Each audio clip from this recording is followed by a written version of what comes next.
بسم اللہ الرحمن الرحیم۔ السلام علیکم۔ Muhammad Azam rural incubation centre سے کوآرڈینیٹر کے طور پہ آپ سے مخاطب ہوں۔ آج میں آپ کو RICs کی ڈیفرنٹ جو ایکٹیویٹیز اور ان کی سروسز ان میں سے ایک سروس کہ RIC جو ایکسٹینشن ہے اس کی ہب کے طور پہ کس طرح اپنا کام کر سکتا ہے۔ ایکسٹینشن ہب سے مراد یہ ہے کہ جو ڈیفرنٹ انیشیٹو مختلف NGOs کر رہے ہیں، گورنمنٹ کے ادارے کر رہے ہیں یا ڈیفرنٹ پرائیویٹ سیکٹر کر رہا ہے، تو اس کو اپنے ویژن کے ساتھ لنک کرنا کہ جو وہ کر رہے ہیں ان میں سے ہم کیا کیا چیزیں کر سکتے ہیں اور کیا کیا چیزیں کر رہے ہیں۔ تو جب ہمارا RIC کسی علاقے میں کام کر رہا ہو اور گورنمنٹ کا سیکٹر وہاں کرے تو ان کے ساتھ مل کے ہم کوشش کریں گے کہ ان کی سروسز کو جو ایکسٹینشن ورکر درکار ہو ہم ان کو فیسیلیٹیٹ کریں۔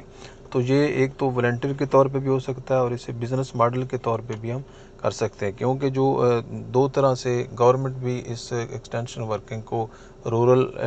جو علاقے ہیں ان میں پروموٹ کرنے کے لیے باقاعدہ ایک ایگریکلچر کی ٹرانسفارمیشنل پالیسی آ گئی ہے کہ گورنمنٹ اس کو پے کرے گی اور جو پرائیویٹ ادارے ہیں اس ایکسٹینشن ورکنگ کو جو ٹیکنالوجی کے حوالے سے ہوں گی، جو ایکسپرٹیز کے حوالے سے ہوں گی، جو ایڈوائزری گروپس کی شکل میں ہوں گی، ان کو گورنمنٹ بھی لک آفٹر کرے گی اور پرائیویٹ سیکٹر بھی گورنمنٹ کے قریب آئیں گے۔ تو آلریڈی ہمارا جو سیٹ اپ بنا ہوا ہے، ہم چونکہ دیہات سے UC لیول پہ اور UC سے تحصیل، ڈسٹرکٹ، ڈویژن اور صوبہ اور پھر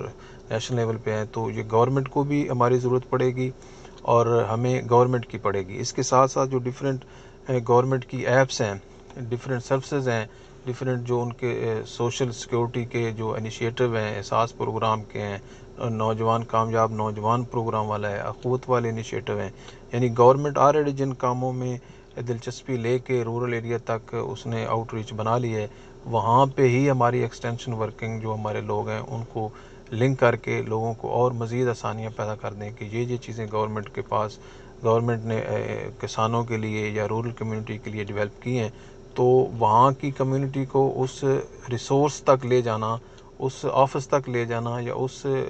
خدمت پوائنٹ تک لے جانا، یہ بھی ہمارے RIC اپنے ایک والنٹیئرزم کے طور پہ وہ کر سکتے ہیں۔ اس کے ساتھ ساتھ لوگ بھی ان کو اپنی سروسز کے لیے ہائر بھی کر سکتے ہیں اور پیڈ بھی ہو سکتا ہے کہ جو سروس وہ خود شہر سے لینے جائیں یا ڈسٹرکٹ لیول پہ جائیں، اگر ہمارا RIC انہیں لوکل لیول پہ ان سروسز کے لیے انہیں ایکسٹینشن سروسز دیں، ان کو فیسیلیٹیٹ کریں، تو وہ ایک یہ بزنس ماڈل بھی ہو سکتا ہے۔